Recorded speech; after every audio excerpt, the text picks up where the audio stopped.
Hi friends, ಪ್ರತಿದಿನ ಅಡುಗೆಗೆ ಸ್ವಾಗತ. ನಾನು ಇವತ್ತು ಬೆಂಡೆಕಾಯಿ ಮಸಾಲ ಕರಿ ಮಾಡ್ತಾ ಇದ್ದೀನಿ. ಒಂದು ಕಡಾಯಿ ಬಿಸಿಟ್ಟಿದ್ದೀನಿ. ಒಂದು 2ರಿಂದ 3 ಟೇಬಲ್ ಸ್ಪೂನ್ ಅಷ್ಟು ಕುಕ್ಕಿಂಗ್ ಆಯಿಲ್ ಹಾಕಿದ್ದೀನಿ.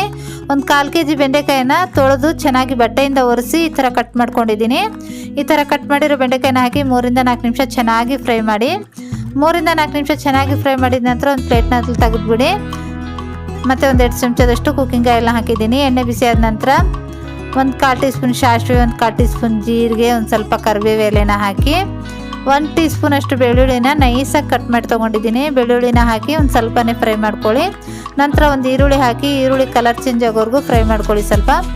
ಈರುಳ್ಳಿ ಸ್ವಲ್ಪ ಕಲರ್ ಚೇಂಜ್ ಆದ ನಂತರ 1 ಟೇಬಲ್ ಸ್ಪೂನ್ ಖಾರ ಪುಡಿ, 1 ಟೀ ಸ್ಪೂನ್ ಧನಿಯಾ powder, 1 tea spoon garam masala, 1 tea spoon ಜೀರಿಗೆ ಪೌಡ್ರು, 1/4 ಟೀ ಸ್ಪೂನ್ ಅರಿಶಿನ ಹಾಕಿ ಒಂದು ಸ್ವಲ್ಪನೇ ಫ್ರೈ ಮಾಡ್ಕೊಳ್ಳಿ. ಒಂದು ಟೊಮೆಟೊನ ಪೇಸ್ಟ್ ಮಾಡ್ಕೊಂಡಿದ್ದೀನಿ. ಟೊಮೆಟೊನ ಪೇಸ್ಟ್ನ ಹಾಕಿ 3ರಿಂದ 4 ನಿಮಿಷ ಚೆನ್ನಾಗಿ ಫ್ರೈ ಮಾಡ್ಕೊಳ್ಳಿ. ಎಣ್ಣೆ ಬಿಟ್ಕೋಬೇಕು.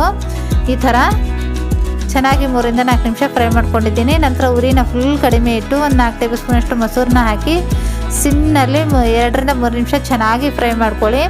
2ರಿಂದ 3 ನಿಮಿಷ ಚೆನ್ನಾಗಿ ಫ್ರೈ ಮಾಡಿದ ನಂತರ ಒಂದು ಅರ್ಧ ಕಪ್ ನೀರನ್ನ ಹಾಕಿ ಒಂದು 2 ನಿಮಿಷ ಬೇಯಿಸಿ ನಂತರ ಬೆಂಡೆಕಾಯಿ ಫ್ರೈ ಮಾಡಿಟ್ಟಿದ್ವಲ್ಲ ಬೆಂಡೆಕಾಯಿನ ಹಾಕಿ ರುಚಿಗೆ ತಕ್ಕಷ್ಟು ಉಪ್ಪನ್ನ ಹಾಕಿ ಮಿಕ್ಸ್ ಮಾಡಿ ಮುಚ್ಚಳ ಮುಚ್ಚಿ ಮೀಡಿಯಮ್ ಉರಿಯಲ್ಲಿ 5ರಿಂದ 6 ನಿಮಿಷ ಬೇಯಕ್ಕಿಟ್ಬಿಡಿ. 5ರಿಂದ 6 ನಿಮಿಷ ಬೇಯಿಸಿದ್ದೀನಿ. ರೆಡಿಯಾಗಿದೆ. ಒಂದು ಸ್ವಲ್ಪ ಕೊತ್ತಂಬರಿ ಸೊಪ್ಪನ್ನ ಹಾಕಿ ಗ್ಯಾಸ್ನ ಆಫ್ ಮಾಡಿಬಿಡಿ. ಚಪಾತಿ, ರೊಟ್ಟಿ, ರೈಸ್ ಜೊತೆ ತುಂಬಾ ರುಚಿಯಾಗಿರುವಂಥ ಬೆಂಡೆಕಾಯಿ ಮಸಾಲ ಕರಿನ ಖಂಡಿತ ಟ್ರೈ ಮಾಡಿ. ಈ ರೆಸಿಪಿ ಇಷ್ಟ ಆದರೆ ಲೈಕ್